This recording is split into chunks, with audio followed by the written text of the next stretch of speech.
Shalom sahabat Lexio Divina yang dikasihi Tuhan Yesus Kristus. Menutup seri Potret Yesus, di mana kita menggali tentang belas kasihan daripada Allah Putra. Judul episode ini adalah Sentuhan Kasih-Nya. Belas kasihan Kristus terlihat sebagaimana Ia dengan penuh kelemah lembutan menangani masalah, penderitaan, bahkan kesengsaraan, duka cita kita. Teks kita pada hari ini dari Lukas 7 ayat 11 sampai dengan 17, di mana Yesus berjalan masuk ke sebuah kota, yaitu kota Nain. Dan di depan pintu gerbang itu dia melihat iring-iringan orang yang sedang membawa orang meninggal. Jadi ini membawa mayat seorang anak muda yang dikatakan di situ anak dari janda, seorang wanita yang sudah ditinggal suaminya, lalu sekarang ditinggal oleh anak laki-lakinya. Ayat 11 dan 12 memperlihatkan di sini adanya satu duka cita publik. Kalau pada waktu itu orang-orang sedang berduka, mereka mengusung mayat, lalu mereka pakai simbal, mereka nangis dan riuh. Dan saya percaya bahwa ini juga memperlihatkan duka cita dari kota itu tentang seorang anak yang harusnya menjadi tulang punggung keluarga, lalu meninggal dan masih muda. Yang kedua, kita melihat ini ada satu duka cita dari ibu tersebut. Dia sudah janda, ditinggal anaknya, akhirnya dia menjadi seorang yang sebatang kara.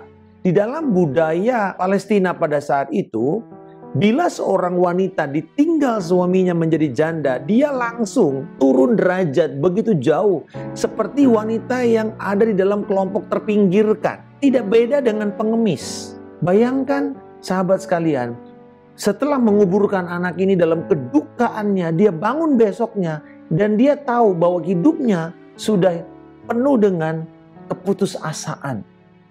Ditinggal mati oleh anak satu-satunya yang harusnya bisa menjadi penopang hidupnya, pelindung, pemelihara dia pada waktu dia masa tua. Tetapi sekarang dia tidak punya semua itu. Dan pada waktu itulah Yesus melihat kesedihan perempuan ini. Inilah yang menjadi sentuhan belas kasihan juru selamat kita. Pada waktu si ibu itu mungkin sedang mendekati kubur, dia gak pernah terpikir bahwa dia akan melihat sebuah mujizat. Pengharapannya bangkit kembali. Di ayat ke-13, ketika Yesus melihat janda itu, tergeraklah hatinya oleh belas kasihan. Kata belas kasihan yang dipakai oleh Lukas di sini adalah kata yang sama di dalam bahasa Yunani yang memiliki akar kata yaitu menggambarkan semua organ-organ dalam dari manusia, the bowels.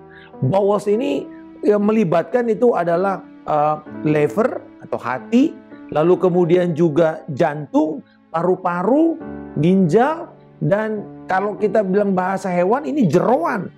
Bahasa Yunani kuno mengatakan bahwa jeroan manusia ini, ya bagian organ dalam manusia ini adalah takhta dari empati dan belas kasihan serta rasa yang mendalam terhadap sesama.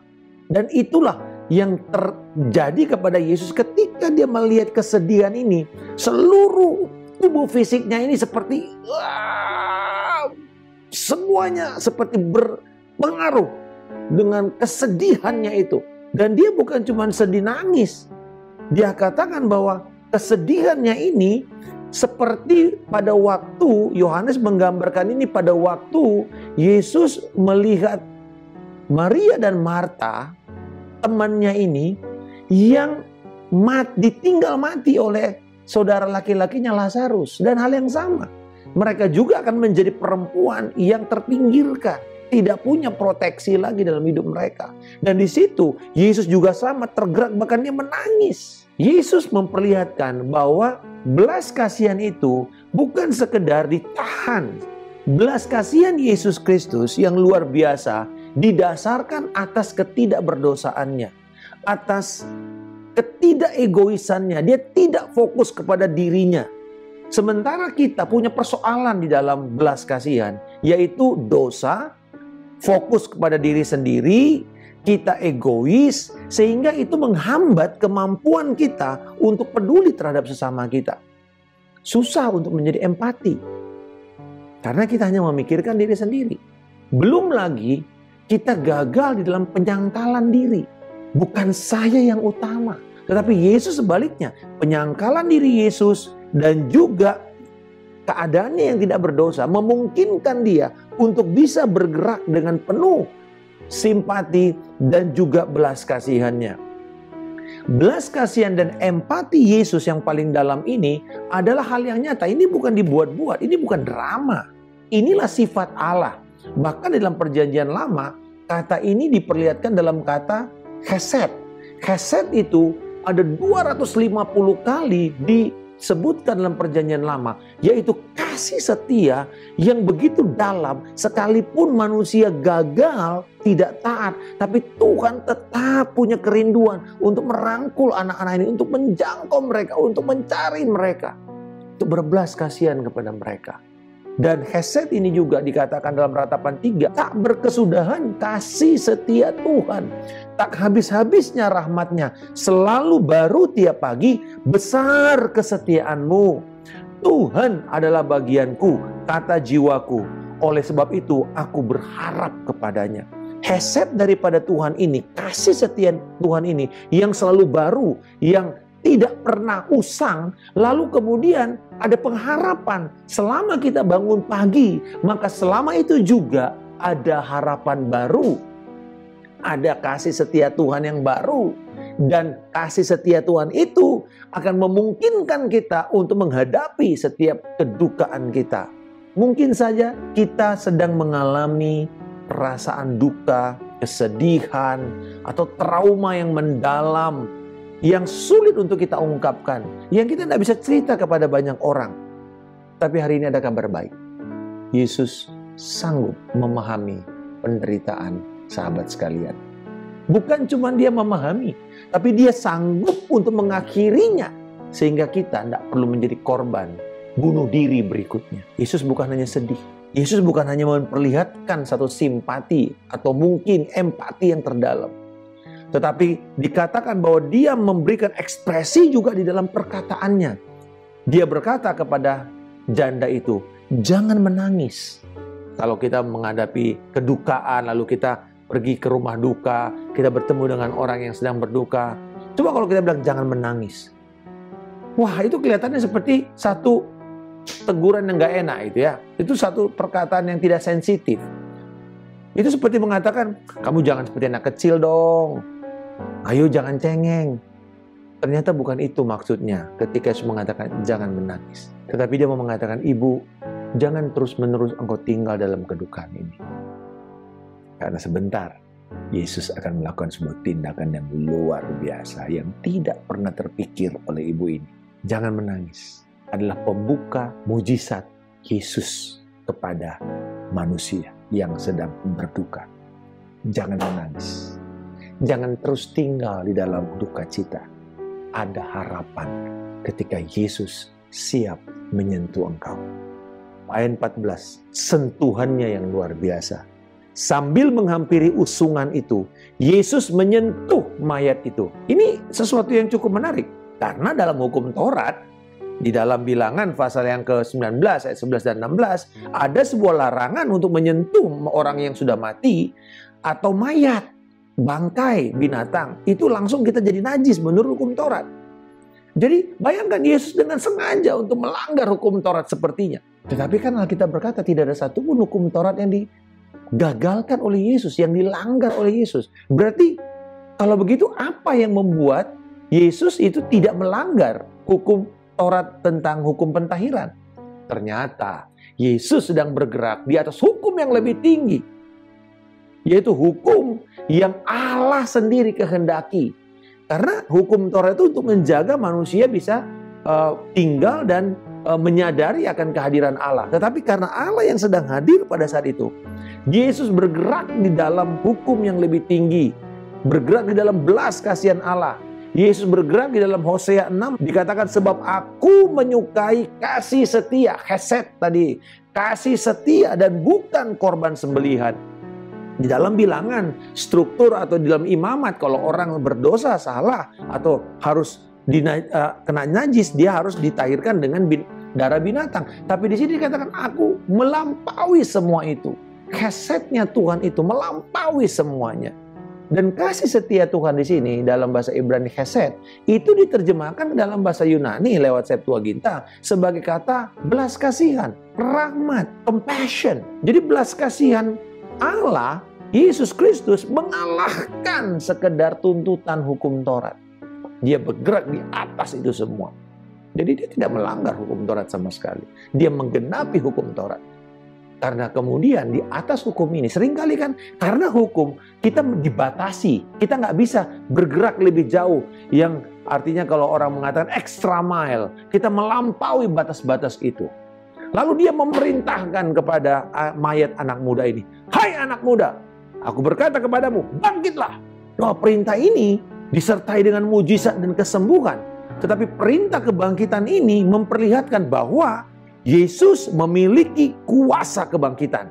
Yesus memiliki kuasa atas kematian. Bukan cuma itu, anak itu bangkit. Anak itu merespon. Dia mendengar roh Tuhan berbicara dan membangkitkan anak ini.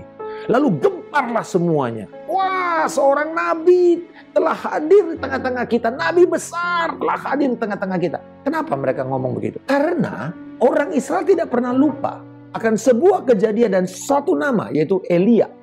Ini nabi yang menurut mereka ini dianggap sebagai Mesias mereka. Karena dia nggak mati, dia naik ke surga. Elia kita tahu pada waktu terjadi kelaparan, Tuhan menyuruh dia pergi ke sebuah kota musuh yang bernama Sarfat. Dan di Sarfat itu ketika Elia masuk ke dalam pintu gerbang, dia melihat seorang janda yang anaknya mati. Anak muda mati. Persis seperti kondisi seorang ibu ini yang kehilangan anak di kota Nain. Dan di situ Elia datang dan membangkitkan anak muda ini dan menghidupkannya. Weh, gempar semua orang di Sarfat. Itu kan kota musuh. Dan mereka tahu, wow, ada Allah yang lebih hebat di Israel. Dan pada saat Yesus melakukan perkataan yang sama, bahkan dikatakan dia menyerahkan anak itu kepada ibunya. Perkataan ini yang sama yang Yesus katakan kepada ibu itu persis seperti perkataan Elia kepada janda yang di Sarfat itu. Ketika dia menyerahkan anak ini kepada ibunya. Mereka langsung mengatakan, wow, ini lebih besar daripada Elia. Lebih hebat daripada Elia. Itu sebabnya mereka mengatakan, seorang nabi telah hadir, telah muncul di tengah-tengah kita. Allah telah melawat umatnya. Artinya dengan mengatakan seorang nabi telah datang, berarti mereka yang selama ini udah gak pernah lihat lagi nabi Tuhan, mereka mengatakan, wah, sekarang waktunya kita mendapatkan Mesias. Sekarang waktunya kita dimerdekakan dari perbudakan Romawi. Tapi Yesus bukan bicara mengenai itu. Karena Yesus sedang berbicara mengenai Allah yang ada di tengah-tengah umatnya. Bukan cuma sekedar nabi. Allah sedang melawat umatnya. Bagian terakhirnya benar. Allah sedang melawat umatnya. Allah sedang mengunjungi umatnya yang sedang berada di dalam tekanan, kedukaan, di dalam kesengsaraan. Dan bagaimana cara Allah melawat? Oh, bukan dengan kehebatan, kekuatan senjata, tapi dengan belas kasihan. Dan saya percaya sebagaimana Yesus merespon kesengsaraan, duka cita kita dengan belas kasihan. Lalu belas kasihan itu bukan cuman emosional, perkataan, tetapi juga tindakan nyata. Dengan kuasa kebangkitan Allah, dia membuat anak itu bangkit. Saya percaya, sahabat Leksio Divina, menutup seri ini, mengingat akan Yesus yang adalah Allah yang penuh belas kasihan. Marilah kita mempercayai belas kasihan Yesus terhadap kita. Marilah kita menerima belas kasihan Yesus kepada kita yang hari ini. Keadaan kita mungkin sedang terpuruk. Kita baru saja mengalami duka cita. Kita mungkin sedang mengalami kegagalan atau kemunduran rohani. Atau kita mengalami trauma-trauma masa lalu yang sulit untuk kita lepaskan. Untuk kita bebaskan diri kita dari ikatan itu dan belenggu itu. Bolehkah pada hari ini, sahabat sekalian, untuk datang pada Yesus. Dan izinkan dia menyentuh hati dan lukamu yang paling dalam dengan sentuhan kasih-Nya dan menyembuhkan, memberikan kuasa kebangkitan itu, menjamah masa lalu yang paling gelap dalam hidup dan mengizinkan itu sembuh supaya tidak menjadi trauma lagi. Bapa di surga, aku mengucap syukur kalau hari ini Tuhan, Engkau telah memperlihatkan kepada kami sentuhan kasih-Mu itu menyembuhkan, membangkitkan, menghidupkan, dan memberikan pengharapan kepada mereka yang mengalaminya. Terima kasih Tuhan Yesus.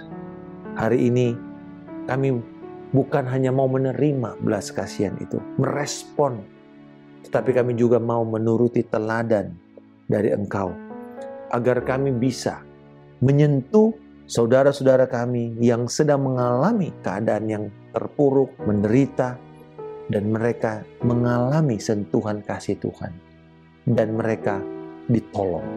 Aku berdoa biarlah kiranya setiap kami juga meneladani Engkau dan melakukan ini kepada setiap saudara-saudara kami yang sedang menderita. Dan sehingga nama-Mu dinyatakan, kasih setiamu diperlihatkan ke dalam hidup saudara-saudara kami ini.